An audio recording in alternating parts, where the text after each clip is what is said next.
Assalamualaikum Bu Indah. Waalaikumsalam. Gimana kabarnya Bu Indah? Alhamdulillah sehat. Iya. Baik Bu Indah, pada kesempatan kali ini kita akan melakukan praobservasi ya, sebelum nanti Bu Indah melakukan pembelajaran di kelas, nanti akan diobservasi oleh saya. Jadi tujuan kita melakukan praobservasi ini agar Bu Indah menjadi lebih siap dan percaya diri ya setelah melakukan percakapan kita, dan nanti observasi di kelasnya menjadi lebih lancar lagi seperti itu ya. Nah, baik, sebelumnya mungkin izinkan saya melakukan memberikan beberapa pertanyaan sehubungan dengan apa yang nanti akan dilaksanakan di observasi ya. Untuk pembelajaran nanti, kira-kira tujuan pembelajarannya itu apa?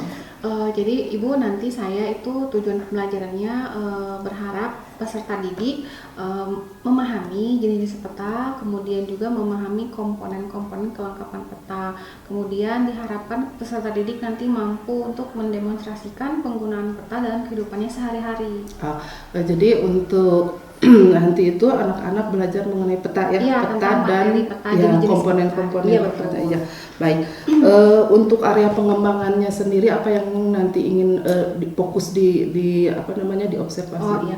Untuk fokusnya nanti saya ini ke keterampilan anak-anak ya Bu, peserta didik. Saya berharap keterampilan dalam menjelaskan jenis-jenis peta yang kemudian digunakan dalam berbagai macam kegiatan. Kemudian juga keterampilan peserta didik yang dapat menemukan peta-peta yang memiliki komponen yang lengkap. Baik, jadi lebih ke skill atau keterampilan anak ya, untuk bisa menjelaskan jenis-jenis peta dan nanti kegunaannya dari peta itu sendiri ya. Baik, untuk model pembelajarannya itu sendiri Bu Indah menggunakan modelnya saya nanti menggunakan pembelajaran berdiferensiasi konten. Yang sebelumnya saya melakukan dulu tes diagnostik berkaitan dengan gaya belajar peserta didik. Baik, jadi nanti ada diferensi kontennya ya, berdasarkan gaya belajar. Oke.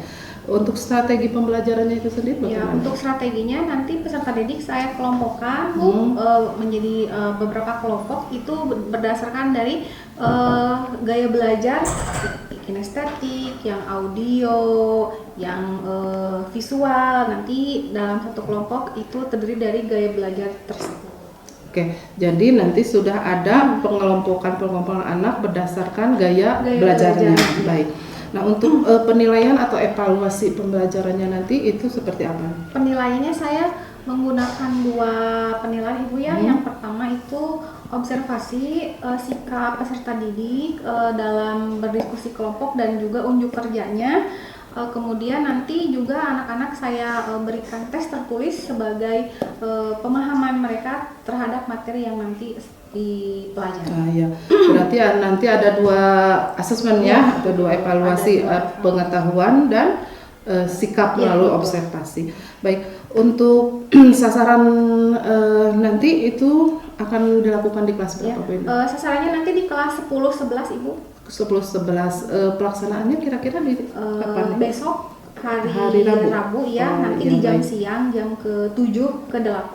Baik. Baik Bu Indah, berarti nanti kita ketemu lagi besok ya, di kegiatan observasi pembelajarannya di kelas 10-11 jam ke-8-9 gitu ya. Baik Bu Indah, terima kasih untuk waktunya. Semoga nanti kegiatan observasi pembelajaran di kelasnya berjalan lancar. Bu Indah bisa melaksanakan apa-apa yang sudah disusun dalam modul ajarnya, dan nanti kita bisa melihat hasil dari pembelajaran Bu Indah seperti apa. Terima kasih Bu Indah. Assalamualaikum warahmatullahi wabarakatuh.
Hai Sobat Geo, tahukah kamu bahwa peta itu bermacam-macam?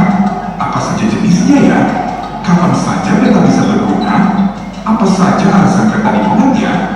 Bagaimana sih cara membaca peta yang benar? Peta dibuat untuk tujuan yang beragam. Ada peta yang dibuat untuk tujuan umum dan ada pula yang berfungsi untuk menggambarkan informasi tertentu. Istilah untuk kedua jenis peta itu adalah peta dasar dan peta tematik. Tentunya untuk dapat memanfaatkan peta dasar atau peta tematik dengan tepat, kita perlu tahu cara membacanya. Itulah sebabnya ketika peta dibuat, maka peta dilengkapi beberapa unsur agar kita bisa dengan mudah memahami informasinya Sobat Geo. Pertama, semua peta perlu diberi judul sesuai dengan informasi yang ada di dalamnya. Judul peta biasanya diletakkan pada bagian atas peta. Kedua, peta harus diberi petunjuk arah mata angin agar para pengguna tahu kemana arah atau orientasi sebuah peta. Simbol yang digunakan adalah panah arah utara. Lalu, skala. Skala pada peta menjelaskan perbandingan jarak antara keadaan pada peta dengan keadaan sebenarnya. Unsur berikutnya adalah legenda.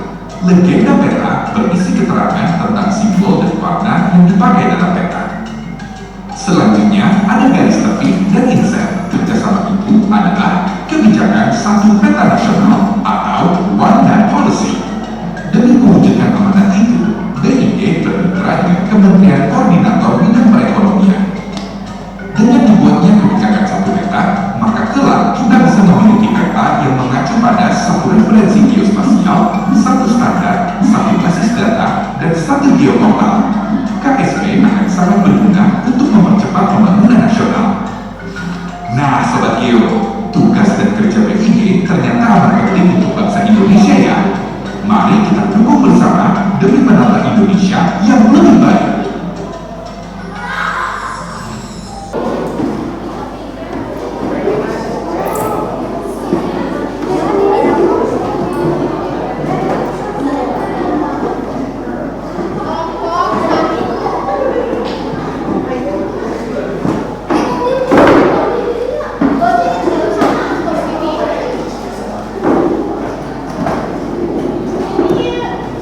Bagikan angka PD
Bagaimana kabarnya?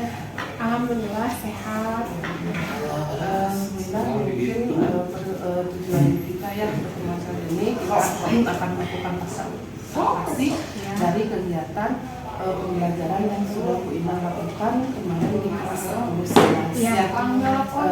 Sebelum kemudian saya membacakan catatan-catatan yang sudah saya lakukan sama observasi ini, mungkin ada beberapa pertanyaan yang akan saya ajukan ke Bu Ina. Iya, silakan. Pertama itu bagaimana perasaan Bu Ina sendiri saat diobservasi? Perasaan saya ketika diobservasi ada deg-degan sedikit, grogi dikit mah ada. Iya. Iya. Wajar ya. Iya. Ya. Apalagi mungkin ya ada yang selain Bu Ina gitu ya di kelas gitu ya. Yang menunggu. Wajar, mungkin itu wajar ya Bu ya. Iya. Biasanya pembelajaran kita hanya kita dengan murid saja, kemudian ada orang lain yang mengamati, sudah pasti mungkin grogi itu adanya. Untuk mengatasinya bagaimana Bu Ina? Untuk mengatasinya ya saya berusaha untuk fokus Ibu ya, fokus melakukan langkah-langkah yang sudah ada di modul ajar tahapan-tahapan pembelajaran. Ya, terima kasih Bu Ina.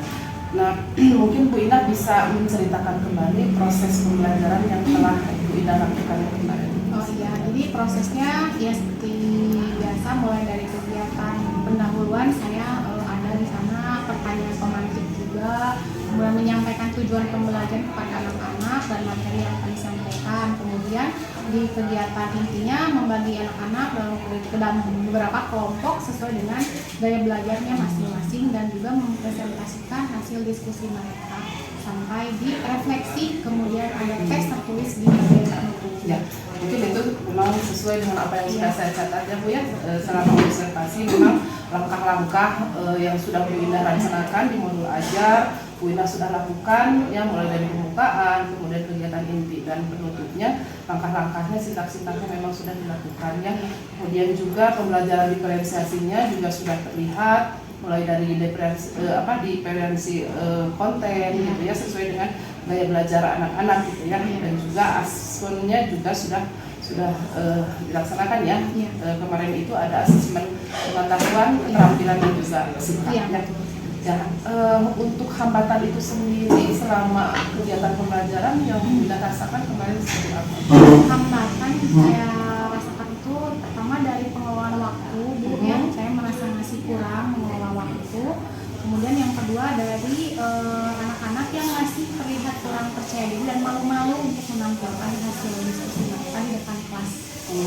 Jadi ada dua ini ya, dua hambatan dari pengelolaan waktu dan anak yang masih belum ini. Nah, kira-kira solusi yang Bu Indah lakukan kemarin untuk mengatasi hambatan itu seperti apa?